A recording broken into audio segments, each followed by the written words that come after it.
Alright, now that we've hit summer and things seem like they're going to be coming out a bit more consistently, I figured it was about time to do some catch-up for this year and all the movies that we have yet to talk about.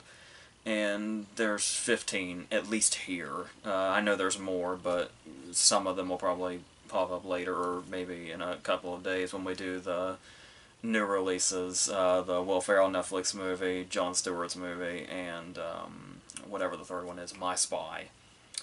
Which feels like it's 3 years old already, but whatever. So in this list of 15 that I'm hoping we can just kind of blow through, I know I say that every time and it never quite works out that way, but given the lineup here, hopefully this doesn't take too long. I really hope. And we're going to start with a movie that I have been insulting in other videos, but I guess now I'll officially insult, which is Scoob, which is something that kind of seemed like just kind of a bad idea from the get-go. It's like, because we've already got those, you know, straight-to-DVD Scooby-Doo movies that are still coming out, and while that sounds like a bad thing when you say straight-to-DVD, they're actually keeping the quality alive for the most part. I have, like, most of those. I actually get them, like, as they come out, more or less. And I saw an interview where Matthew Lillard seemed a little discouraged that they weren't, that cast wasn't approached for this. But I think it's going to be fine, because this in no way has any of the effect that those do. Like, those other ones kind of do the self-awareness thing, and they find just the right balance to do that right, while also kind of maintaining, like, the classic feel of them, while also kind of poking fun at it in a very loving way. And shit like this feels like it's... because obviously they do it very modernized, and it's weird. Speaking of modernized, it is just kind of weird. I don't know what the hell the timeline is here, because obviously to sell it, because that's all this movie was made to do, to a modern audience, is that it starts seemingly in present day, judging by technology and, like, the way everybody talks and what's popular amongst these characters. So then, and so we jump ahead 10 years from present day, I guess, when they grow up. I don't know, because they're obsessed with the whole Simon Cowell joke that they set up. Despite the fact that I did have to look this up, this is not something I just know off the top of my head. Apparently Simon Cowell is already 60 now, so I don't...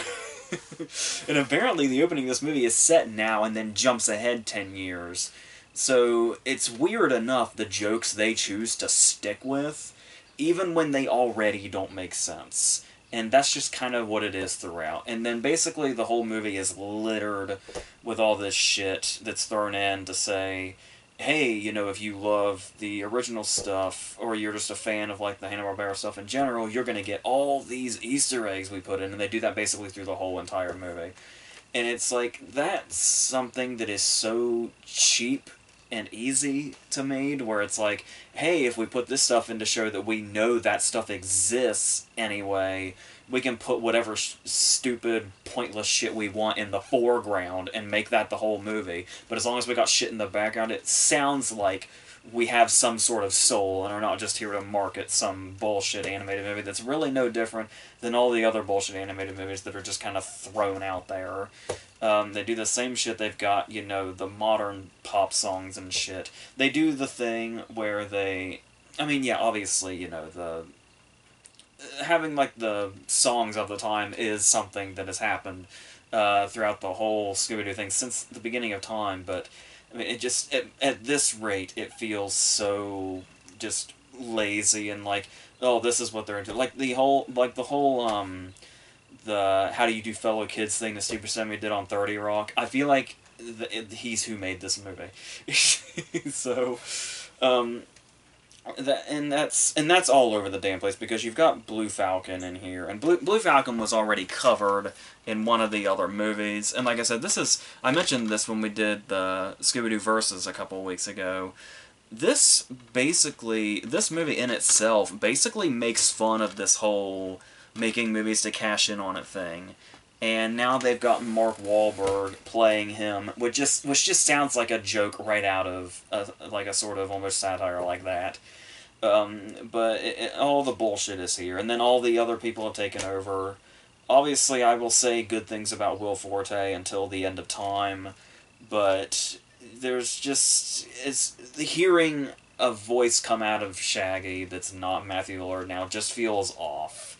And the same could be said with Amanda Seyfried and Gina Rodriguez, I think, or Daphne and Velma.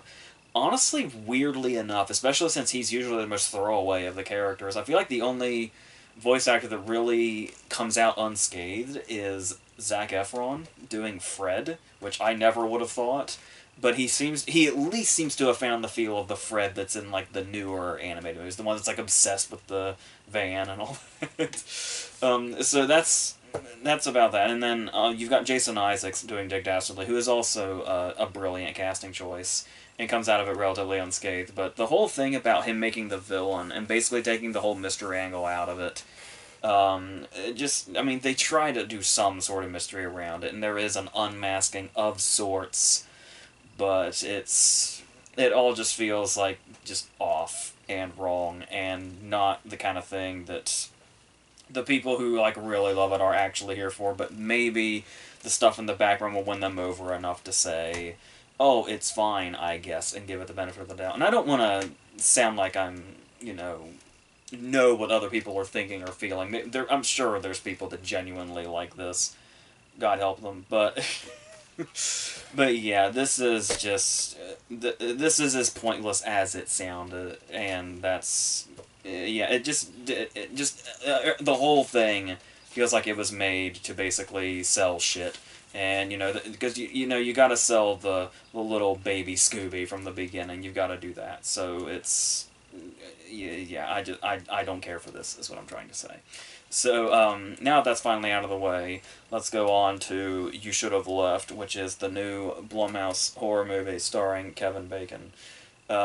Which they've been, of course, because it's the 40th anniversary of Friday the 13th, that's what a lot of his interviews have been bringing up, and it's like, hey, you're returning to horror after Friday the 13th and all that, and, Stir of Echoes, because it's the same, director as Stir of Echoes, which, helps, but I was getting more vibes, and I'm a big fan of Stir of Echoes as well, but I was getting more vibes of the one from about 2015 that he did, The Darkness, where it was like a haunted rock or some shit. I don't. Something about caves. I don't remember, but we reviewed it when it came out, so it's around here somewhere. It might have actually been 2016, but anyway, that's more the vibe I was getting from this. Just kind of a throwaway horror thing that's just whatever the hell. Because like we were talking about how Blumhouse seems to have two different sectors now. One where they get Oscar nominations, and the other shit. And this is kind of in the more or less in the other shit category. I don't think it's as bad as some of their other bad ones that they've done, because I do think there's a lot of interesting ideas in this one. It just doesn't really know how to execute them very well, and kind of gets lost along the way trying to do too many things at once. It's really just him and his wife, Amanda Seyfried, and if that sounds weird, the movie does mention it. There's at one point when she's an actress and he goes to the set she works on. He's trying to get in, and the guard there thinks he's her dad, rather than her husband. And they have a daughter, and they basically want to get away from everything, as you do, and go to a house that may or not be haunted, as you do as well. And he's got a past that's shrouded in mystery. That guard that I was talking about, he's like, hey, that guard, recognized me. And they really kind of build up what the hell it was that happened in his past, and what exactly that means for the events that are happening now. And so there's a little bit of mystery there that kind of keeps you wondering, like, what's happening. But the trouble is that once it gets into the sort of psychological aspect of it, there's an opening scene, and I honestly can't tell if it's as revealing as it is intentionally or not. Because it's like by the time we get to this is one of those movies where by the time it gets to like the very last scenes and it's piecing itself all together, like it's a big reveal, your response is more of just, oh well, yeah. We kind of knew that about 45 minutes ago, if not longer. But there is something here about the way the house works and what exactly it's doing. It's sort of like the whole thing about The Shining, like the Overlook Hotel and The Shining, that whole thing where the exterior and the interior don't match, and like there's because it just makes it this sort of this whole surreal, unexplainable horror thing just by itself without anybody bringing it up. It's just something that fans noticed after a while. And I think they're trying to play on something like that a little bit. Like they took that idea and kind of tried to run with it. But then, like I said, they just kind of got lost because usually in stuff like this, it ends up being one of two things. It either ends up going in a psychological direction or a supernatural direction. And I don't know if I'm saying too much or not, but it's kind of trying to be both, I think. And I don't know. That's honestly, if the execution were right, that sounds like it could be something really interesting and something that could kind of really keep your, like as far as guessing goes, like what the hell it is or what the hell is going on. There's something there that could really toy with that, but it's the execution's way off, and it just is like you probably could have just picked one here. And it's like you can either, I mean, I suppose Stir of Echoes kind of goes in that direction well, but this, I don't know. And after a while, it just becomes kind of nonsensical. Like there's still stuff where I'm not quite sure. I think the portions though that kind of make it stand out and make it not as bad as it could have been is once again it's basically when you can compare it to another movie. When he and his daughter, after Amanda Seyfried has gone for a while, and it's just him and the daughter here until she comes back, they're kind of investigating the potential supernatural aspects, and it sort of reminds me of Poltergeist, like when they were playing with the chairs and stuff like that, is kind of what the movie becomes in the middle. But it also takes way too much time to get to this point. It's barely an hour and a half, but it's at least at the halfway point that it starts doing anything potentially interesting. But then, like I said, once it gets there, it's almost like it's trying to do too many things, and then it just kind of falls on its face a little bit. And ends up revealing stuff where you were like, oh, yeah, well, of course. We were just kind of waiting for you to reveal that, so why don't you try to catch up to us instead of the other way around, movie? But yeah, it could have been worse, but they could have done a lot more with these ideas as well, so we'll leave that at that. Let's now go on to Becky, which is a movie that seemed like pretty much a kind of a one-trick pony of a movie, I guess you could say, where the whole thing was built up just as, hey, this is the movie where Kevin James has a giant beard, has a swastika tattooed to the back of his head, and kills people. Isn't that crazy? Did we not ever see that coming from Kevin James? So, yeah, I really wasn't quite sure. I mean, usually I'm all about, people like him doing roles like this just out of nowhere just to see what happens, or just to show audiences that they can do something else. But I don't know. I wasn't sure about Kevin James's range and if it could reach that far. And for the most part, he does make it work, but I wouldn't say entirely. He can't quite always get past the fact that he's Kevin James. But he gets farther with it than I thought he would have. And this is just kind of the kind of movie that I kind of like anyway, to a certain extent, where it's like, even if it's just the same old shit, as long as it's the same old shit, well, I'll probably be okay with it. And they do have another thing going, even though Kevin James is like their, sort of main advertisement of, hey, I bet this is something you never thought you'd see. There is another angle to that, and I heard comparisons to like Hannah and stuff like that, but it's different in the way that the fact that a child is the one that is running rampant on these villains and killing them in gruesome ways when they try to invade her and her family's house. Because usually when there is like a child that is also a killer in a movie that's like, I guess you could say Hit Girl as well. But apart from, Hit Girl, for the most part when you have a child killing people in movies, the movie is usually centered around the idea of some evil people are born evil and stuff like that, when you look at stuff like The Bad Seed or The Good Son or something. But so it's really interesting that when you see people who like adults in this kind of movie who are driven to kill, like say, the main characters in Straw Dogs, or something like that. With adults, we get that whole arc of they start in one place and then something happens and they snap, and then they become that thing. And it's interesting to see that with a child in this, where it's not the angle of she always had this in her. It's the angle of, even though she's only like 12 years old, she was pushed to this point because of things that happened in her life prior to the movie and then during the movie, to where she eventually gets to the point of being able to gruesomely kill people because she's just been pushed to that point. So that's an interesting angle to take in itself. But like I said, it can't always get past the whole idea of it's really just a movie whose whole foundation is, hey, I'll bet you never thought you'd see this thing.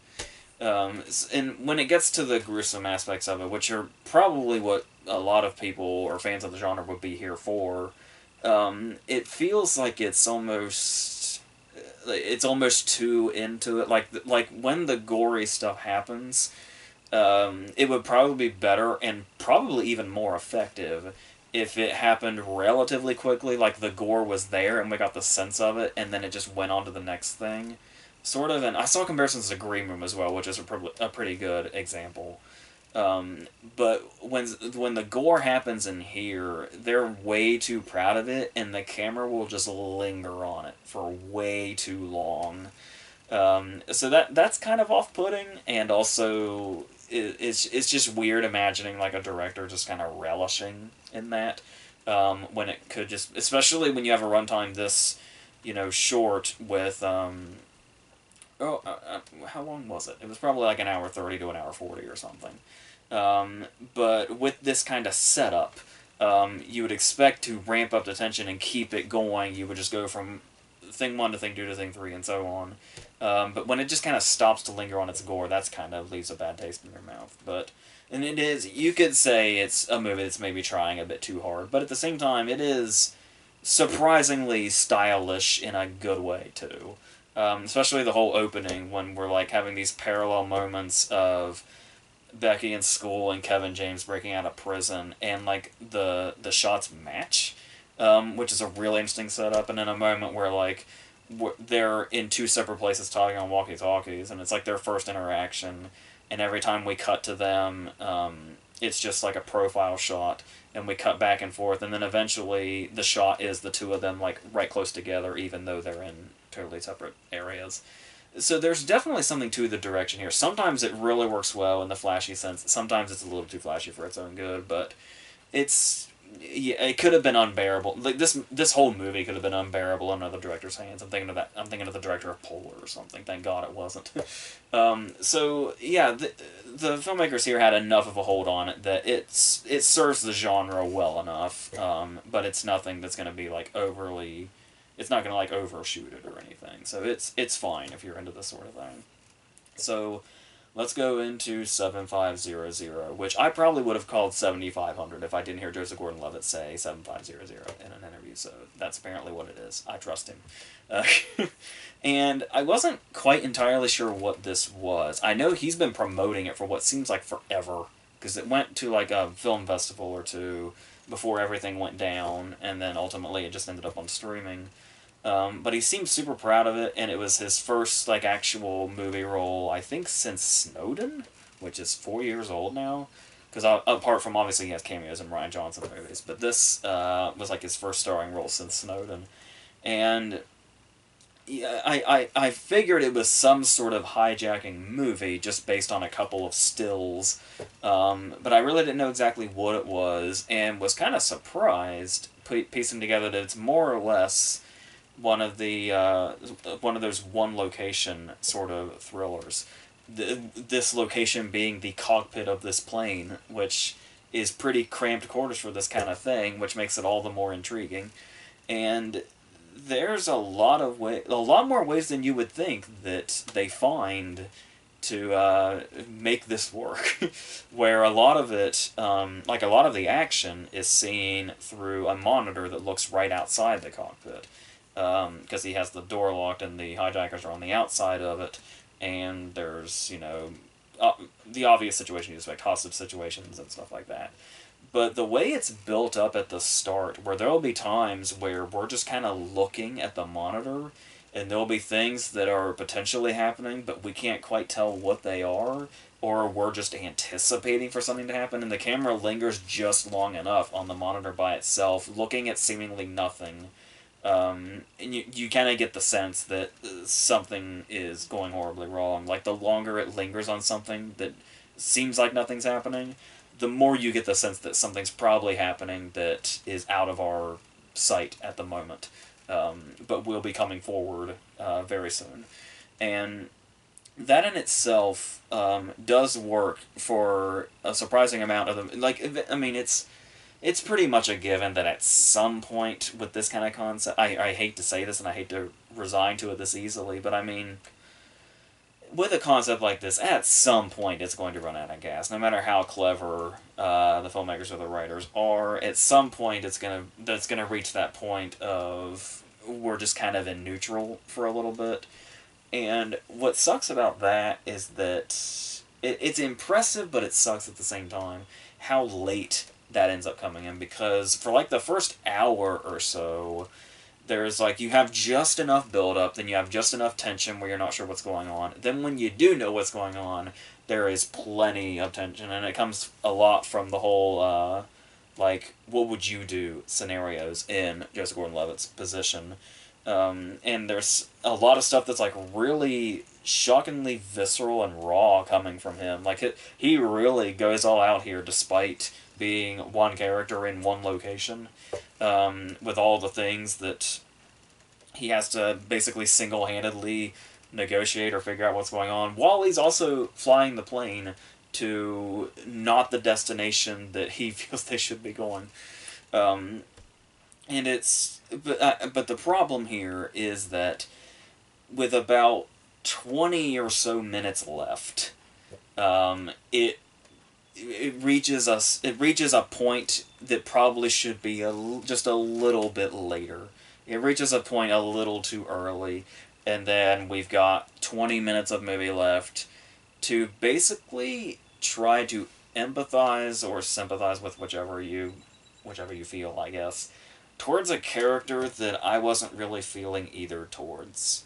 And maybe that's the point, that whole dilemma, but I kind of, like, I, personally, if I were in Joseph Gordon-Levitt's position, which is what the movie often seems to be asking you to put yourself in, I could not feel anything towards this particular character that the last 20 minutes builds around trying to make you feel something for. I think that was the intention, by the way it plays out. But, so that kind of watered it down a lot, because for a movie of this length, 20 to 25 minutes is a large fraction. We're talking, like, nearly a third. So, but yeah, the portions that do work do really, really work. And obviously, Joseph Gordon-Levitt has not missed a beat as an actor that can go to places like this despite having taken about 4 years off. It's still going to be satisfying enough, but I do think that stretch of time came just a little too early, and it's asking a bit of us to how we feel about this other character. So that's how I felt about that anyway. So let's go on to Capone. The tragic story that is Capone, and I don't mean Al Capone's life, I mean this movie's life. So it started off as this really, really cool sounding thing. The title was Fonzo, and it was going to be Tom Hardy playing Al Capone, and it was like, oh man, is it going to be like, you know, Scorsese-like or something? What is this? And then Kyle MacLachlan and Matt Dillon joined the cast, and Linda Cardellini was in it, and it's like, holy shit, this is going to be awesome. Oh my god.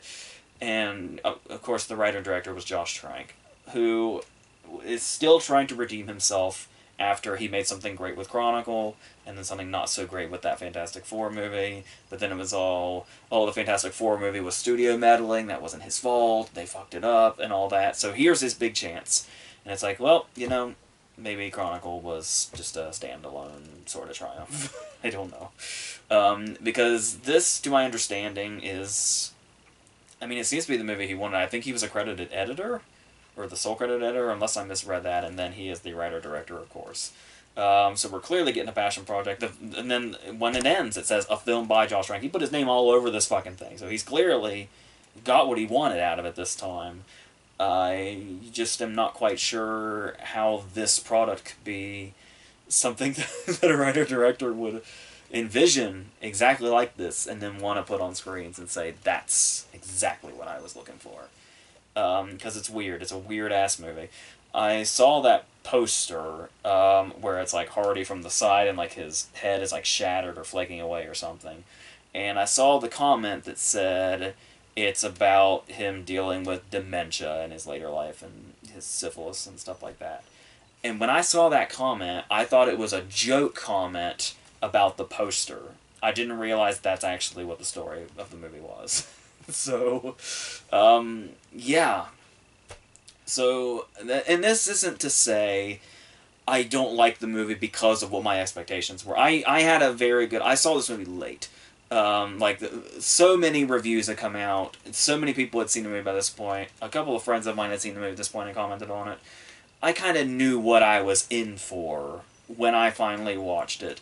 So if anything, my bar should have been lowered enough that it could only go up. And it's... I don't know. I can't tell if it's a... it's entirely a bad movie or just a bizarre one. It's weird. Because, obviously, one of my favorite working actors right now is Tom Hardy. And I will watch anything that he's in, and I'll probably support anything that he's in. Like, give it some more time to sink in. Like, give it a month from now when I'm looking back on this as like a vague memory. I might start, defending Hardy for this movie, honestly. But right now, it's like, I don't know. There is a video on YouTube that's gotten many thousands of hits at this point that somebody that I have talked to on a forum occasionally made. And it's just, to my understanding, it's just a noise montage of the noises Hardy makes throughout this movie, and it's like a whole thing. So that's the kind of performance that we get, but it's also the kind of performance that you expect from Hardy, and that's not necessarily a bad thing. I love the fact that he completely goes all in. I love the fact that he's able to change his voice in really weird ways that might seem ill-advised, but he can somehow still make work. But I watched this whole movie just kind of not knowing what the hell...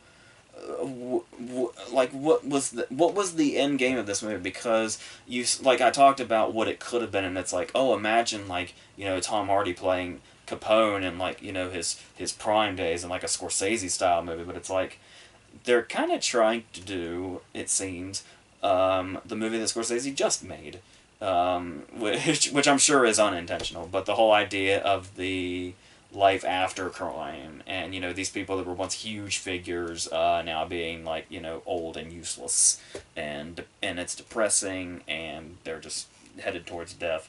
But there's with the whole thing of him fading in and out of his dreams and visions and what could potentially be his past, it's it's weird how much this movie can be compared to Shirley, that we're going to talk about at the end of this video, because they're two totally different movies. But I get where they're kind of trying to do something like that. I almost want to say he was trying to do something Lynchian, but I can't tell if that's just my subconscious acknowledging the fact that Kyle MacLachlan's in this. I don't even know. But yeah, so there's some ideas here, and I can maybe vaguely see what he wanted to do with it, but I don't know. Maybe I just don't get it. But then again, I guess if I don't get it, then there's a lot of other people that don't either, because it's getting such similar reactions. But yeah, this is just weird and bizarre shit, and it feels pretty directionless. Like, they kind of try to throw a plot in involving some money he may have hidden somewhere that they're looking for. But that just feels like a dead-end plot, and honestly does go nowhere. There's even text that comes up at the end just to clarify for us that plot went nowhere. Nobody found that fucking money. So, yeah, and I don't know if any of this, what of this is real, if any of it is, if any of it's based on anything particularly real. or not. I honestly have no idea. But I don't know how it could be anyway, because most of the movie is just hallucinations or visions or whatever the hell they are. I don't even know what the hell they are. It's like, I'll tell you what it is. It's the director doesn't know what the hell he wanted to do in telling the story in the way that I don't know. I have no idea what hardly anything was I was looking at throughout this. But I don't, and I get it. We're looking at it through the eyes of a character that's going through this stuff, so I'm sure that's intentional to a degree. Okay, but I don't know. So that's basically what this is. This is like this is the weird on crack cousin of if Al Capone was in The Irishman, and there it is. I don't. That's the bottom line how I feel about this movie. I don't fucking know what this was, so I'm just gonna leave that at that. Let's go into Bad Education. Probably the only movie in this video I can say I really loved out of 15. And so this one was there for a little bit, like around the time this all started, and I only just got around to it recently. And it was obviously put out by HBO as a TV movie. But the thing is being a TV movie is kind of okay this year because you kind of feel like you're on the same playing field as everybody else. Which is nice because this movie absolutely deserves to be at an even playing field with everything else. Movies that would be theatrical release and stuff like that. And we have Hugh Jackman at the center of it. And I'll talk about Jackman in a second, but first of all, the story itself is something I wasn't aware of at all. Honestly, wasn't even aware of the story when I started the movie. I just started the movie. And it took me a second to piece together what exactly was happening, but I'm kind of glad that I didn't look it up because I kind of liked being able to piece together what exactly was happening and why Allison Janney's son doing this thing was so crucial and why why Jackman just doing this little thing with this little bit of money was such a big deal, and then all this thing about the construction with the school. Where he's like the super perfect superintendent that everybody loves and everybody gets along with. He knows everybody by name and all that stuff. And he's clearly too good to be true. Obviously, something was going to go horribly wrong, and something was already going horribly wrong when this started, with both he and Allison Janney's characters. And the thing about this is, as soon as it started to go in that direction, because you're already, the characters are interesting enough that you're pulled in enough wondering where exactly it's going if you don't know. And then once just as it starts to head, before it's even in that direction, when it starts to head in that direction, it gets engrossing really damn fast. And then talking about, I guess I'll go ahead and go into Jackman. This is probably, and I'm sorry Logan fans, Logan is right there also, as well as The Prestige. This may very well be my favorite Hugh Jackman performance. If it's not, it's right there. There is so much he has to do with this character, and there's so many different sides to this character, and Jackman makes every single one of them ring true. Because when he starts off, he's the charming guy in charge that everybody likes, knows everybody's name, and he completely owns that. And then once we realize what exactly it is that he's doing, it's like he almost comes off like a little sleazy that he's doing that despite the fact that everybody trusts him, that he's stealing what ultimately amounts to over $11 million. And he's also got not one, but technically two secret lives going on, depending on who knows what and what we're looking at. And then eventually, when the school newspaper gets involved, he basically becomes the villain of the movie, at least in the middle portion, and then he plays that up. There's a scene in a hallway in particular where he comes off very sinister. And then basically, by the end, he has come down to being pitiful and pathetic, practically. And he makes all of these things work. There's such a perfect balance here that he finds to make all of this work. It seems like it'd be a character that would be so hard to grasp because you have to make all those elements work while making it one human being. And he's flawless. Like, there is not one false note in this performance, and it takes this movie to a whole other height. Like, it's a good movie as it is, and it's a great story to tell. And it's really great how much it like puts a spotlight on like high school newspapers and what could be their importance. But that is on like a whole other level now because of this Jackman performance being at the center of it. Because you've got the side people also like Allison Janney, who we probably could have used more of. Actually, it would have been more interesting to see her side of it as they kind of go their separate ways early on. And then we've got Ray Romano here, who's kind of going to get the butt a lot of this, despite not having anything to do with the like what's going on with Jackman anyway. And that's yeah. And then of course the director is Corey Finley, who had done Thoroughbreds before this, which I was more or less indifferent to. And I think I was mainly put off by it being a little too flashy for its own good, which is great because this is not that at all. It really does not take the flashy approach much at all. And even when it does, it's not too over the top, and it suits it exactly. It suits the story in exactly those moments that it needs to, and then leads to a really just a fantastic end. Like, this is one of those cases where the whole movie is great and it really keeps you pulled in, but it's only once you reach the last scene that you feel like, I think they might have reached greatness, actually. And then they go out on a very inspired, inspired and surprising end credit song of choice, with White Flag. But weirdly enough, it works. Like, it all works. So that's. And I know I've been biased in the past. Like, I wasn't expecting to take to a TV movie like this much, but this is really great stuff. So let's go on to the Lovebirds, which was it was supposed to be in theaters like sometime in the middle of last month.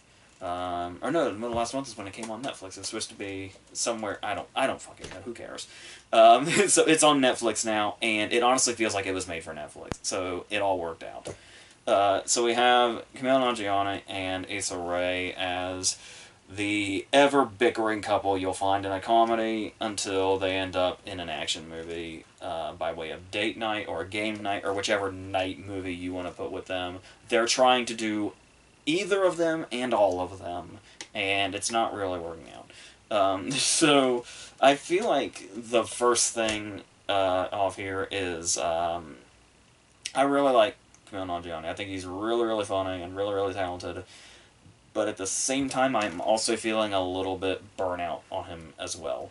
And it's either like he's going to have to take a little break or do something else entirely. And I know he kind of tried to do something a little different with that first Twilight Zone episode, but I made my opinion known. But I do really like him. Like I've said a couple of times, with movies recently. Issa Rae, I'm still trying to grow on. I haven't watched her show. That would probably help a lot. But as far as the movies I've seen her in, I just kind of feel indifferent to her.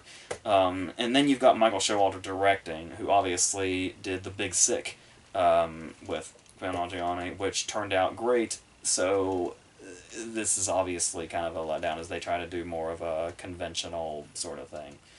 And like I said, for the most part, a very large fraction of this movie is it just being a couples fighting movie. And I've made the argument before, at some point, a couples fighting movie is going to be relatable, and that's going to be where the comedy comes from. But when you have movies like this where it goes non-stop through the whole thing, like that's the whole joke, is that they do it non-stop through the whole movie, is when does it stop being relatable and when does it start becoming like when you go to another couple's house and they start fighting and you feel really uncomfortable and you just want to walk out the fucking door and leave them there and tell them to go fuck themselves. That's the point this movie reaches early. Like, really, really early. I don't even remember if we'd seen the title yet when I was done with them. But then, of course, they're driving down the road, they hit somebody and find themselves in an action movie, and it goes to all the predictable directions from there. Like I said, basically turns into date night and game night and all those other movies, doing and saying nothing new whatsoever. The only thing it really has to say when they're not fighting or when they're trying to put together contrived plot points is them just riffing, I guess. I'm going to assume this stuff wasn't really scripted, because nobody gave a shit, where he'll just, talk about shit and just go, like he sees a milkshake container, and he's it's like he does a bit, but it's like it's almost like he had that bit, and they had nowhere else to put it in the movie, so they just said, just here, just have this scene to yourself. And they kind of try to make that into something that matters by the end of the movie, but it's just a waste of time. It's just filler. And when they're not doing that, it finds eventually a time to do the most desperate type of filler in a comedy, notoriously, and that is, yes, this movie does have a singing in the car scene. Which is when you know your comedy has reached an absolute fucking dead end. And there it is. And then, of course, we get to a point where we have what appears to be the climax, which is a funny setup. But then it's like, oh, have we been saved from the normal stupid climax that's in movies like this? No, of course not. Of course, am I insane? Or does, like, every comedy movie that turns into an action movie have a climax on a boat? And every time there is an action comedy that ends on a boat, more often than not, it's a shitty movie. Well, there's something else we can add to that list. And the thing about it is, a lot of people seem to really, really take to this. Like, a lot. So, good on those people, but this felt like an absolute fucking chore to me to get through the whole thing. And once again, it's not even that long. There's really not anything here that's like horribly long in all these 15 movies. But a lot of them managed to find a way to feel very long, and this is definitely one of them. So that's what that is. Let's go on to another shitty Netflix comedy, because why not? And this one also tries to inject romanticism in it, only in a much more ill-advised way. That's The Wrong Missy, obviously. The David Spade movie it's another Happy Madison movie. Yeah, alright. So, this movie is basically trying to be the Heartbreak Kid.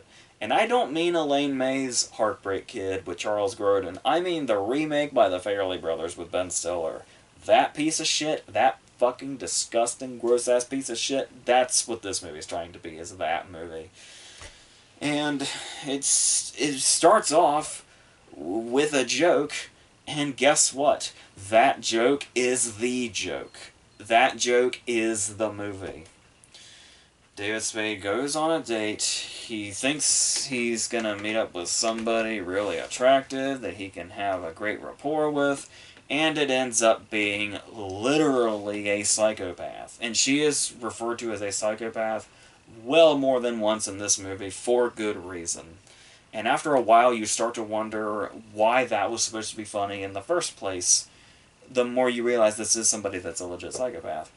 But that's the thing, is when they sit down for this blind date at the very start of the movie, the opening scene of the movie, you know how there are other comedies that have the bad blind date scene, and it's always that character that comes in for one scene and, like, chews the scenery and does slapstick and stupid shit and tries to be crazy, and then they're gone, and that's the joke, was the main character had a bad date. And it's good. That's all that needs to last, because that's all a character like that could last. Well, apparently somebody at Happy Madison thought, what if that character was an entire movie? And there it is. And then obviously there's two characters with the same name. He thinks he's meeting up with one on this getaway with his boss, where he has a really important job stuff is happening, where he may or may not get fired if things get too out of hand. Oh, what could possibly go wrong? And yes, of course, he ends up there with the psychopath instead. And once again, it's one of those plots that just doesn't work right away, because you could just say one sentence and the plot is done. And usually you want to give it the benefit of the doubt and say, well, then there wouldn't be a movie. Just let it go. But this is a movie that you want all the problems to correct themselves, because the problems for the protagonist are also the problems that the movie itself is having, thus the audience is having as well. And it's unpleasant for literally everybody. So, we're not supposed to relate to David Spade's character. We're supposed to laugh at the horrible positions David Spade is put in throughout this movie. But no, we end up feeling like him instead.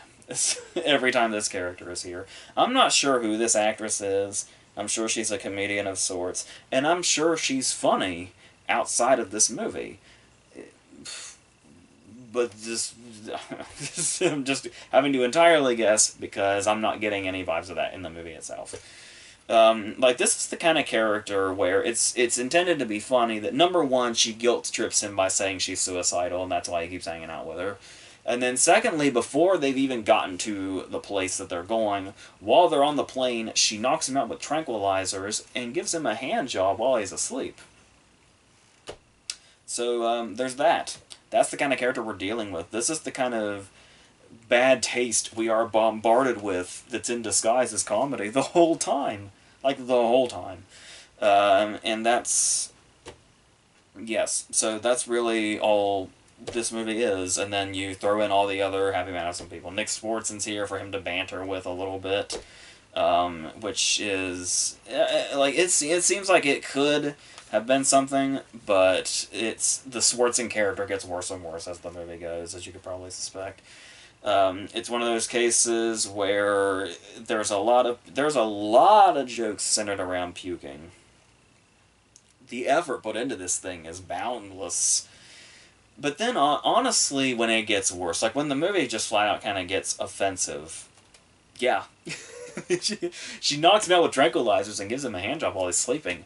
It gets worse on the offensive level, and that is the fact that this, of course, is going to turn into the fact that he eventually falls for her. And when the script calls for it, suddenly she's less psychotic. Only because the script calls for him to fall in love with her. That is the only reason.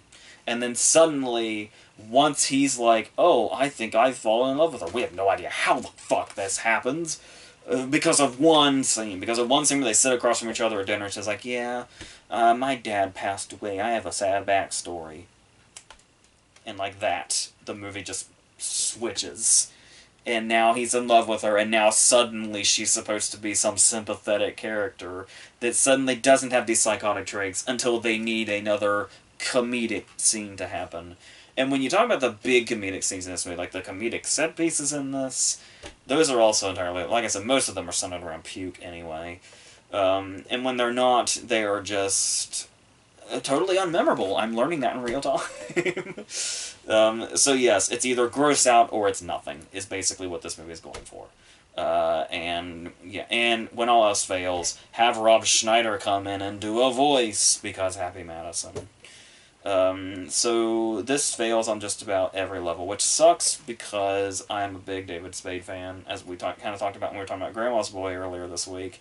Like how well his comedy has aged and stuff like that, and how he can still, give just the right delivery and all that. When I saw in the thumbnail on Netflix that he was clean-shaven, I thought he had been de-aged for some reason, and it's like, I wonder what the movie's doing here, but no, that's just what David Spade looks like without facial hair now. It's kind of weird.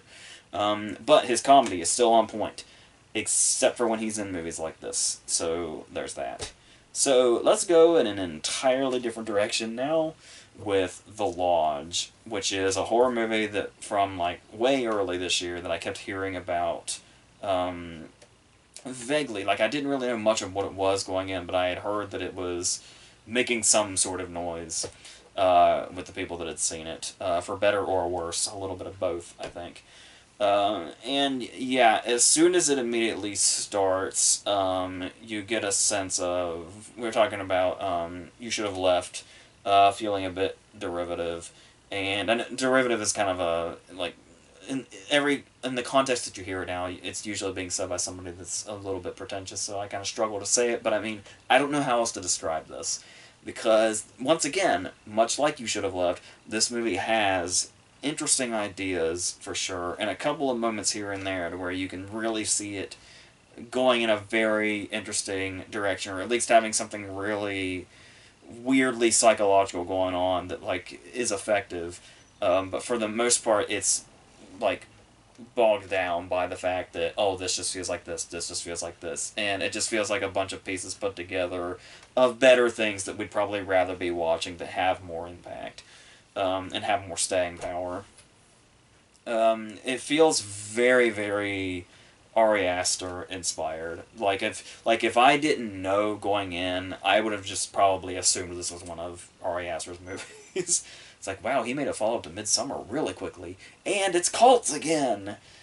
I feel like we've been on cults for a while now, and and while they are a very effective thing to put into horror movies, especially with how you handle the material, you could do something with that. And this one is only like it's only kind of the jumping off point. Like they're like cults are kind of in like the background of this, so it's not quite the same thing, but still there's a lot of there's a lot of familiar things here. It also has multiple references. Like it's not even hiding the fact. Like they're doing like I guess you could say homages, but I mean they're basically straight up telling us, hey, we're doing that thing. Like the fact that you think about another movie I mentioned with You Should Have Left was we are in a very cold location. We are like snowed in, and we're completely and totally isolated out in the middle of nowhere. So of course we're going to get Shining vibes, to the point that the dog's name is Grady, which I'm going to assume is not an accident. And then you're like, oh, I feel like it's right on the tip of my tongue. What's another horror movie, a really, really famous one, where we're isolated in the cold and the snow out in the middle of nowhere? And just as you're thinking that, they're literally watching the thing in the movie. and I... And like I said, stuff like that, where it's like, it's one thing if you want to do an homage, but when you're just flat out saying, hey, we're trying to get the feel of this movie, you're only going to make us think of that movie. And like they even have a really powerful opening to this movie. Like the first 5 minutes or so are like, wow, that's kind of an early gut punch. But then at the end of the day, it feels like another Ari Aster movie, because that's how his movies tend to start. And the thing is this is from the people that did Goodnight Mommy, which obviously predates Ari Aster's theatrical release career. Uh, but somehow it still just feels like it's too much in the vein of stuff we've already seen, and that starts to kind of water down any surprises it may have, because everything sort of feels like something else in a way. And like I said, I'm for homages if they work, if you are able to create your own thing out of it. And this movie does have a couple of different times it shows its hand. It shows like multiple hands throughout it. And when it shows those, you get the vibe that it has ideas here, and it has something here that could really work, especially in a horror vibe. Even though when there's like one particular reveal, you may immediately think of another famous horror movie, but but it still has more up its sleeve, and there's interesting things here. But it's like every time it seems like they have a really good idea that could go in a really interesting direction, they just kind of fall back on the familiar again. And it's like it's like they keep teasing that they've got something really interesting and potentially terrifying that they're just gonna drop on us. But then like they don't drop it on us. They like sprinkle it on us and then kind of run away to the next thing, and then say, hey, you remember this movie? Well, we're gonna do that for a little bit until we try to sprinkle something else on you, and we're just gonna kind of get to an end, just unend, not like the end, but unending. So that's yeah. But we do have a really great central performance from Riley Q. But apart from that, and the kids do well, but there is still something kind of left to be desired, especially when we get in sort of the later half, like kind of like as we're working our way into the third act. There is just kind of a long stretch here that just kind of feels empty. And it's like where they've established enough, but I think that's the thing too, is kind of we were talking about with 7500, they reach a point maybe a little bit too early. Like the stuff where there's like long stretches of what feels like nothing are kind of supposed to be towards the beginning, kind of like we saw in The Shining when we were waiting for Jack to lose his mind.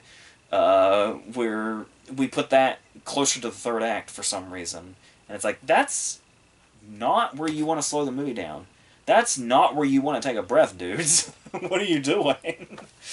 Bring that just a little farther back, and then I don't know how much that would have helped, but yeah. So, but there is, that's the thing though, is it's more irritating because there is stuff here that could work if they had really tried to go in those directions, but it seemed like every time they had an idea, they just sort of backed off. So that's what this is basically. It's just a movie of teases. Teases really great ideas and then just doesn't. Would just rather have the camera linger for a little bit in its place. So in place of another development. So there is that. So let's go on to The Vast of Night, which is much more effectively atmospheric in a way, where we have what seems like probably a tired idea, where it has, you know, like a sort of 50s setting, and it sets itself up like we're inside of like a Twilight Zone-esque show, and we're like half seeing it from the inside, half seeing it from like a 1950s TV perspective.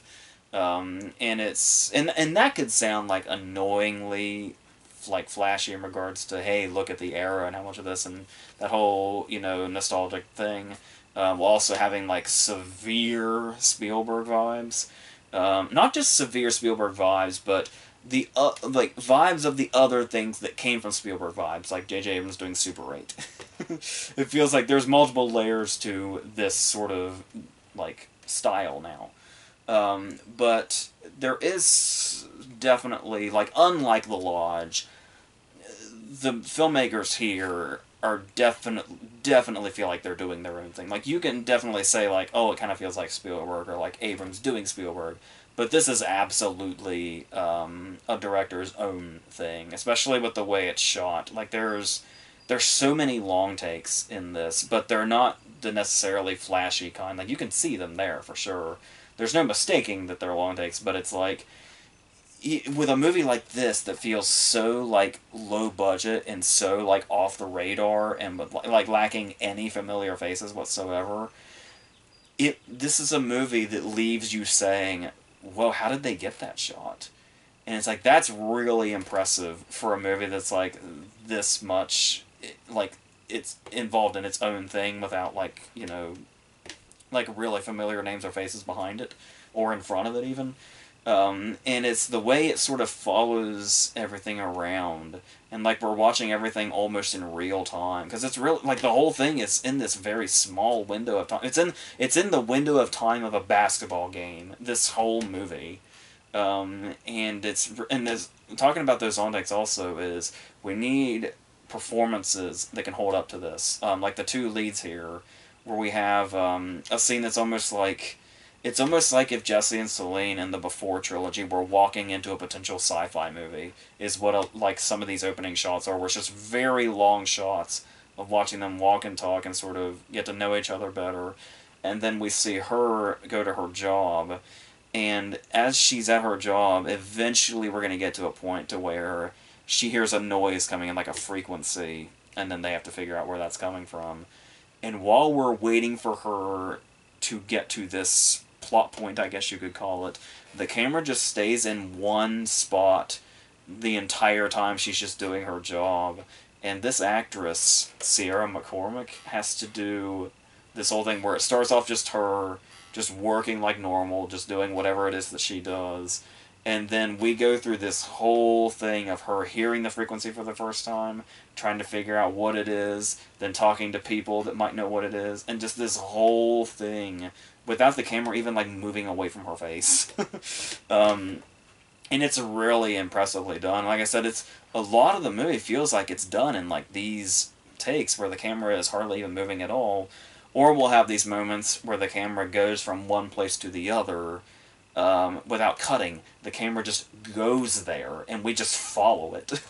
But it's also kind of got that thing where like where Spielberg kind of had the camera down low for like a child's perspective with E.T., where it's like the camera is often at a low perspective when it's moving from place to place, but as opposed to like the child's perspective, it's giving you more of like, you feel like you're watching it through the point of view of something.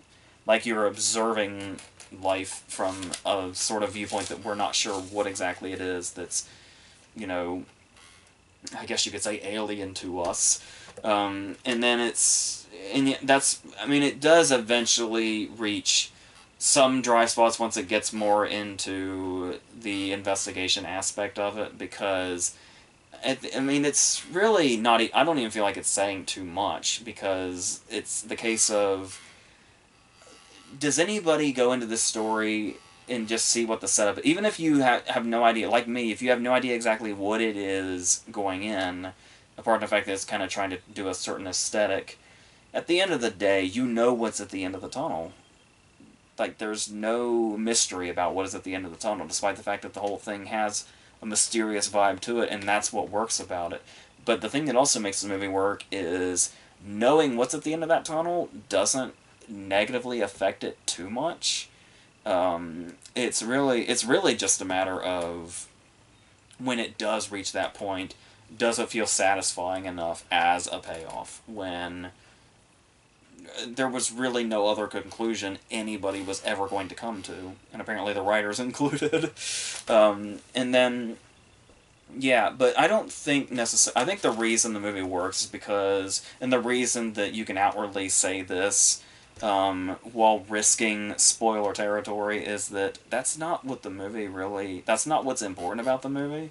It's what's at the end of the tunnel. It's really this aesthetic they set up, and the way everything's shot, and the way it's all presented to us, and the execution of it. That's what the movie is, for, like, at its core. And it's like, whatever's, it doesn't, like, to the fact that it can be the obvious thing at the end of the tunnel, because as far as the execution goes and the artistry of this movie, it doesn't really matter that that's what it is, or anything like that. So, yeah. So you can just admire it pretty much for what it is. I can see it being a drag for some people, probably, that aren't maybe expecting that sort of thing, or if that's just not their thing. But if the world pulls you in quickly enough, it's going to happen pretty much instantaneously, if it's going to. I can't imagine somebody not being into this and then getting into it about 10 minutes later. If you're not into it at the beginning, you're probably not going to be at all. But luckily I was, so there's that anyway. So let's go on to Valley Girl. Yeah, they remade Valley Girl, and they made it a musical. And they... which, much like Scoob, you can just tell is a bad idea. Just right from the start. So, the thing about the original Valley Girl is that I don't think it's like this, absolute treasure of the 80s or anything. It's always just kind of been there. For me, like, it's fine, and it has some genuinely romantic moments. And Cage and Dara Foreman have, like, really good chemistry and stuff like that. And the characters overall are, like, like, really fun and likable and all that. But naturally, now that we're in 2020, if they're going to remake Valley Girl, of course it's going to be to say, oh, there were some things that were, like, so incredibly 80s, and there's some things that haven't aged well, etc. And it's going to think that it's a lot more clever than it actually is. By basically just spending the whole movie saying, man, wasn't that first movie so 80s? Like, that was, like, so 80s, that first movie. That's it. That's probably what the fucking script is, because, yes, I said that they remade Valley Girl as a musical. Yeah, it's all pre-existing 80s songs. This movie has no fucking script, is what I'm trying to say. It is literally them choreographing dance numbers to pre-existing songs, and occasionally doing the stuff that the first movie did, while having this wraparound story with Alicia Silverstone playing the adult version of the main character, relaying this story to her daughter, to teach her about guys, I guess, while her daughter, who obviously lives in 2020, can call out how 80s everything is. So, this Alicia Silverstone's character in this probably should have started off the way she started off The Lodge. It would have made the movie so much shorter, but never mind. So, going into this, it did bring over one thing from the first movie. Uh, there's one thing they have in common, and that is something I always noticed about the original movie, is that the pacing is off. It's on about an hour 30 something, and it feels much longer than it is. It's something I always noticed about the original movie. Yeah, this one has the same problem, of course. And this one's only like maybe 2 or 3 minutes longer, despite having all these songs in it.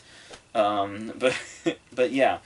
So and you want to talk about number one, Alicia Silverstone being the adult version of the main character. There are cameos in the movie. Deborah Foreman, who played the main character in the original movie, has a cameo in this movie. Why it isn't the Alicia Silverstone part, I don't know. And apparently that in itself is a reference in itself, because somebody says "as if" at one point. And so it's like, okay, you got Alicia Silverstone in the movie, and you got a character that says "as if." You're making a movie about the 80s, and the 80s being the 80s. Why are you throwing the 90s into this? Like, what is its place here? I don't understand. But are you trying to talk about the evolution? Because if you did, you barely talked about Clueless. You have Alicia Silverstone here, and you have one line that's 2 words long. Okay, you threw the 90s into it, I guess. Do you know what the fuck you're doing at all? Apparently not, because your script is fucking pre-existing songs, but alright. And Elizabeth Daily is in it as well. Elizabeth Daily has a cameo as well. And she was Lauren in the original movie. So, you want to talk about where this movie is on the scale of who gives a fuck. Nicolas Cage. Now, Nicolas Cage has become a bit of a punchline as far as his straight-to-DVD career. So, the joke is, there is nothing Nicolas Cage will turn down. Nicolas Cage will not turn down anything whatsoever. Well, Deborah Foreman has a cameo in this. Elizabeth Daily has a cameo in this. Guess who turned this movie down? The man who will not turn down anything, supposedly, apparently turned down a cameo in this movie. So, what does that tell you about the quality of this movie? So, you've got the girl everybody loved in Happy Death Day taking over for Foreman. You've got some tool taking over for Cage, that you could just see in, like, anything. And it kind of feels like the worst parts of Rock of Ages, where we kind of have the same thing of the pre-existing songs and the love story and all that. But it's like, because obviously, we're talking about the movie Rock of Ages. Obviously, live shows are a totally different thing. But as far as like the movie of Rock of Ages go, obviously the only thing flawless about the Rock of Ages movie is Tom Cruise's performances. But everything else here, like the worst parts of that, is basically what we're getting here, only much, much worse. And we've got if that's not bad enough, to tell you exactly just how low we've gotten. Not only are we so low, Nicolas Cage has turned us down, but Michael Bowen's character is now played by that YouTube idiot that filmed The Suicide Forest, and I think he pretended to be colorblind at one point. As far as just the controversies I've heard about surrounding this guy, who I often get confused with his brother, and I don't know which one is which entirely. So maybe his brother did that shit. I don't remember, but either way, that's how low the bar is.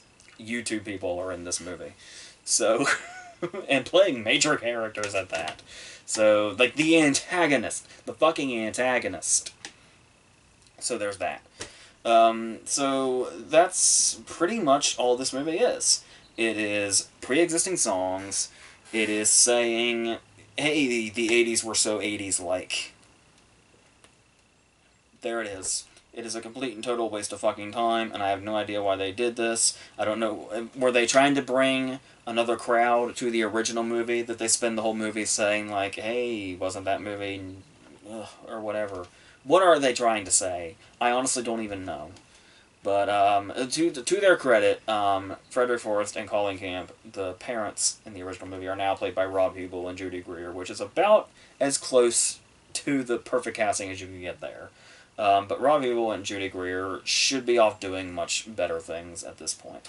I was getting ready to call out Tony Revolori for being in this, straying so far from Wes Anderson every time he does a movie, Spider-Man maybe notwithstanding. Until I looked it up and realized that this is not Tony Revolori, but apparently he has an older brother, and this is him. But they look exactly alike. Like, I can't believe they're not twins. Apparently the guy that's in this one is the older brother. So, there's that. So, good, you're not straying as far away from Wes Anderson as you could be, Tony Revolori, so you got that going for you. So, let's kind of continue into the music territory, into the high note. Dakota Johnson's new movie. Which are words that will just really get me fucking hyped. I don't know about you, but I don't know who the hell is watching this. Maybe that does hype you up. But she is the assistant of Tracee Ellis Ross, who is a famous singer, and she dreams of being a producer. And all the other shit that you know comes with this territory. This movie is almost 2 hours long, and the reason for that is, I was talking about the pre-existing songs being the whole thing of the Valley Girl remake. Well, now we've also got songs after songs after songs after songs, and yes, in its defense, it is a movie about the music industry, but there are ways to make that work. You got stuff like, I don't know why, the first thing that keeps coming to mind is Beyond the Lights, from a few years ago. So there's stuff like that, but movies like this just sort of feel lazy in the point of, I think what they're trying to do is tell the story through the music, but it mostly just feels like they have no idea what to do with their runtime, so it's just going to be music, music, music, music. So you have music being performed on stage, you have music being performed in recording booths, you have those dreaded scenes I was talking about where we have nothing else to do in our movie and we need to pad runtime for some reason, even though we're pushing 2 hours already. So let's have a pointless scene of people singing in the car to show that they're having a good time with whatever the fuck they're doing. And then if that's not enough, I swear to God, Kelvin Harrison Jr. is the love interest from Loose and Waves. Two very kind of prestigious movies. He's now down here a little bit. He's slumming a little bit here. And so when you know it, all that music is not enough. So after we have the scene where they don't have a sex scene, they kiss and we cut to them in bed with the blankets up here, they're still fucking singing. This isn't a musical, by the way. They just fucking sing all the time. That's what it is. And yes, I know it's about the music industry, but you've also got fucking characters here you have to work with. You've got, like, Ice Cube here. You've got, Bill Pullman comes in towards the end, and kind of brings some nice sort of, you know, whatever it is Bill Pullman brings, which is good. But he's playing her dad, and there's a nice little angle there, the relationship between the two of them. It's nice, it's tender, it works. But for the most part, it's just a fucking slog of repetition. This movie is like an hour 50 something. There is like 5 minutes worth of story, and the rest of it is music being filler. And it's all the different. June Diane Raphael, who I love as well, is here playing your generic shit stirrer, basically. And it's like, people, you know exactly the point people are going to get pissed off. You know exactly the point people are going to say, oh, you think this thing, but it's actually this thing, but conflict, forced, contrived, bullshit conflict, and it just all, and it resolves itself so fucking easily. Like, the last 5 or 10 minutes or so of this movie, just show it, just prove how paper fucking thin this movie is, and how much its story is, and how the fact that this movie does not need to be near 2 hours. So it does not need to torture people for fucking 2 hours. But it does have all the generic feel-good movie tropes, up to and including people singing in a fucking car, of course. So I imagine its target audience, who admittedly I am not, will probably be into it. But as far as I am concerned, this movie is 5 minutes worth of story with just complete and total bullshit torture filler throughout it. With characters I do not give the slightest fuck about it at all. Like, at all. So, yeah, not much here as far as I'm concerned, but that's just me. So, now, you're saying, probably, why would you not have a whole bunch of music in a movie about the music industry? Well, if that's your question, why don't we talk about the next movie? which is How to Build a Girl, with Beanie Feldstein in the lead, who starts off as this sort of loser, and she's like nerdy, and she like makes a fool out of herself on TV in front of Chris O'Dowd, and so she's like, oh, I'm just at a dead end, oh, I want to die, what can I do? And she finds an opening and becomes a rock critic and becomes a really big fucking deal. And changes her persona, changes her name, changes her look, changes everything. And then becomes a really big deal and gets swallowed by fame and has to hopefully come out on the other side. And so, yeah, so many things in this story probably sound familiar.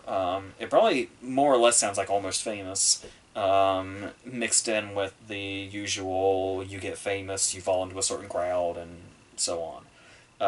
And hopefully you don't die. But the thing is the way this movie explores it, for starters, is from a pretty personal perspective, to my understanding, where it's like it comes from a semi-autobiographical place. Like maybe not as much as Almost Famous or in about the same area. But obviously, the thing that keeps this centered is Beanie Feldstein's performance. But she's got a lot on the side. Like Patty Considine plays her dad in a storyline that takes kind of a heartbreaking direction as far as their relationship goes. And then you've got her like falling for somebody she has to interview with Alfie Allen, who's like doing a real charming thing here. Like their whole story is kind of charming in the way she sees him. And there's all kinds of things bouncing around in her workplace, where it's like they kind of go into the sexual harassment territory, and then she finds ways to like comedically go against that and turn the tables on it, which is refreshing and satisfying. But really, despite all of these things going on, this is another case of the movie probably wouldn't work as well as it does without Beanie Feldstein at the center, because we've seen her around, but notably a couple of times, especially being Saoirse Ronan's best friend in Lady Bird, and then Caitlin Deaver's co-lead in Booksmart. And of course, Caitlin Deaver is my personal favorite part of Booksmart.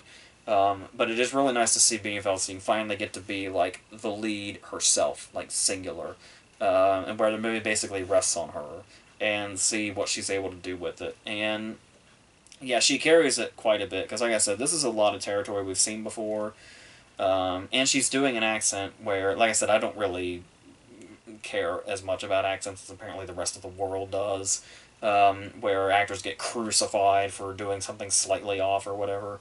But for the most part, after a while, I kind of... At first it's like, oh, well, it's weird to hear her speaking in that accent, but then by, 20 minutes into the movie, I stopped noticing. So there was that. But yeah, she really does carry this in a way and shows all the different sides of the character believably. Like, we believe that she's the loser who's been humiliated, and then when she actually becomes goes through this transition and becomes, the cog of the walk, then that's just as believable. And there's even the moment where when she kind of starts to go to the dark side, she has a really great line in her narration when she says something along the lines of, the scariest thing about going to the dark side is that you kind of don't realize it's the dark side when you're going towards it, because it's so warm and welcoming. You don't realize that it's dark because it doesn't feel dark, I think is what the line is. And then the way it goes into stuff like that when we can see just how she got from point A to point B, and we can know exactly what her thought process is through her narration, it makes it a lot easier to pull for her. And it's like, she does get to a point to where she goes overboard, but we know enough about her and her transition here that we're still always pulling for her to get out on the other side. And there's a point in time where a teacher warns her about where this could lead, and we actually in that moment, I genuinely feared for her. So it does manage to reach those points quite well, but for the most part, it is just kind of a basic story that we've seen before, of the starting down here, then rising, then falling, then hopefully ending up at neutral at least, and in at least a better place, for being able to take your life experience with you and learn and do all that stuff. So yeah, it's perfectly fine, and I'm sure it'll be really interesting to see her get the opportunity to carry another movie and see what other kind of parts she can deal with it, because she really did a lot of different things here. So it shows that just in this part alone that there is a range here that it'll be really interesting to see her show off as her career goes on. So that'll be great. Let's go on to Wendy. We're almost there. We're almost across the finish line. Wendy is Ben Zeitlin's new movie. Ben Zeitlin, who did Beast of the Southern Wild in 2012, which is great. It's a movie I actually just watched again like last year, and it's still as great as it was in 2012. If anything, it's a movie that gets better every time I see it. And he finally made another movie 8 years later. People have been like waiting, like, what the hell is the next thing he's gonna do? Like, what is it? And then they're like whispers of this sort of thing, and then now it's here, and it seems to have had an underwhelming response that I can totally and completely agree with. Because it's a very interesting idea, and you can definitely see him doing something with it. Where it's like it feels very much like it's in like the same universe as Beast of the Southern Wild. It's the same style, the same approach of like using non-actors and children and all that, and having like a lead actress that's very young and probably hasn't acted before. But he's telling the story of Peter Pan in like a really totally different way, in a way that this style opens itself up to. Almost like I remember seeing some of like the very quick flashes of advertising, and it was like, is it like Peter Pan by way of Lord of the Flies, kind of? But that's not to say it doesn't have some of the magical element into it. But maybe that's where it failed, or at least partially where it failed. There's a whole lot of things here that just kind of didn't add up, unfortunately. Despite having such a great idea that you can immediately like get into, it's like kind of adding an almost like weird, like a surreal realism, if that makes sense, to the Peter Pan story, while also having the magic involved in it. But unfortunately, it tries to capture what Beast of the Southern Wild did, but like none of the magic of that movie is like none of the power of that is there. But the problem thing, the annoying thing, is that when you have moments like when the score kicks in Beast of the Southern Wild and you see like the fireworks and the title comes up, or when at the end where the score comes back and you see her walking down the beach and all that, or the no crying scene or the beast it scene, or really there's so many individual big moments in that movie that add up to a big whole, where just you feel that for the individual scenes, and then when the movie is over you just feel like all of those things come back at once and hit you as a full being. And that's like not even one of those moments is here in this one at all. It's weird how passionate the movie can feel, but at the same time it feels so empty. Like none of the emotion feels like it's there. Like you can see it where you can imagine like maybe like the creators feel that, but it's like it's not coming through the screen. It's like there's a force field, and it's like the emotion and the power is trying to come out of it, and it can't get to you. It's just not there. You're just like watching all of this happen, and then it gets really repetitive really fast. It's very much overlong. Beast of the Wild was what, barely an hour and a half. This one's pushing 2 hours for some reason. I have no idea. But the thing is like the subject matter alone would be enough to get to me. This whole thing, I've talked many, many, many times now about how ever since I turned 20, nearly a decade ago, I've had an existential crisis what feels like every single day. I just live in constant panic of one of these days we're all going to be old, the people we love are going to be dead, and then we're going to be dead, and it's this ongoing thing. And so to touch on that subject matter like this should just inherently gets to me anyway. Like it's the free space in bingo for a movie to do to me, to get some sort of effect out. When it gets to the end and it's like you're dealing with the fact of you can come here and you can just sort of live forever while leaving everything behind, or when you go back home, you can have the life, you can have your own family, you can have your own children or whatever, but you can't have that happiness without the fact that you're going to grow up and eventually die. And so there's something there, but like I said, it's basically the free space on a bingo card for this. Because, like, of course, that's just going to naturally come with the territory. It's not necessarily something the movie itself is saying, because the concept is as old as the original story is. So, yeah, so I felt something, but only in that regard. And like I said, I feel like I can't even necessarily credit that to the movie. But, yeah, and then every now and then they'll throw in those touches from the original story that you'll be like, hey, I recognize that thing. And it's like, oh, they worked that thing in, did they? But you just don't feel anything towards it. But, I mean, I guess on a technical level, you can appreciate it, like, how well shot it is. But even how well shot it is starts to feel redundant. And it's like, oh, yes, it's still looking well photographed. Yep, that's the way it was about an hour and a half ago, and it's still doing that relatively well, I guess. Alright. So, that's basically all that amounted to, unfortunately. Which is such a shame, because you can tell it feels like a passion project. But at the same time, just kind of feels like, hey, why don't I do Peter Pan, but why don't I just do it in the way I did that first movie I did? So, there's that. So, we made it to the end. Great. Let's end on Shirley. A movie that everybody has pretty much been going crazy for, and once again, I feel more or less indifferent to. It's basically the concept very much intrigued me. Where we have the author of The Haunting of Hill House and The Lottery and stuff like that.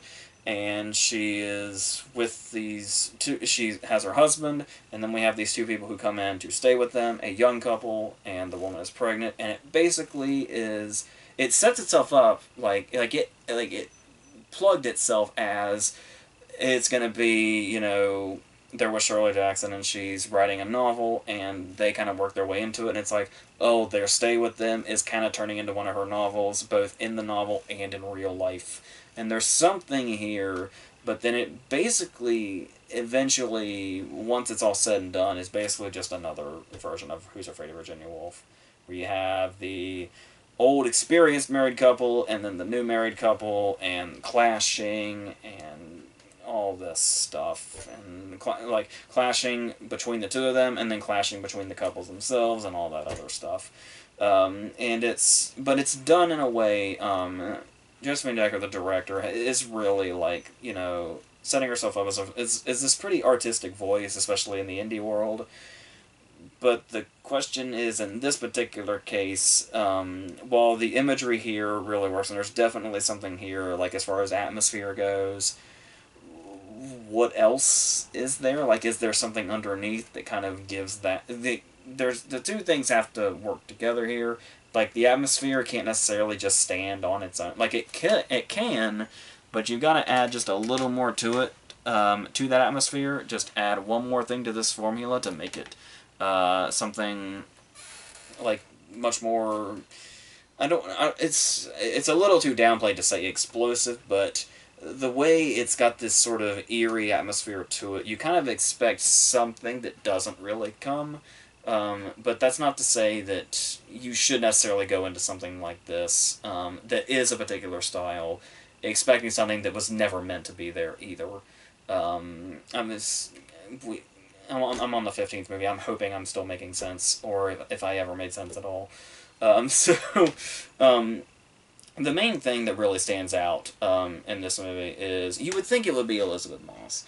But while I do like Elizabeth Moss for the most part as an actress, it is like... I saw a criticism recently where somebody said that even though she is a good actress for sure, it feels like a lot of her acting is very technical, to the point that it's very noticeable how technical it is.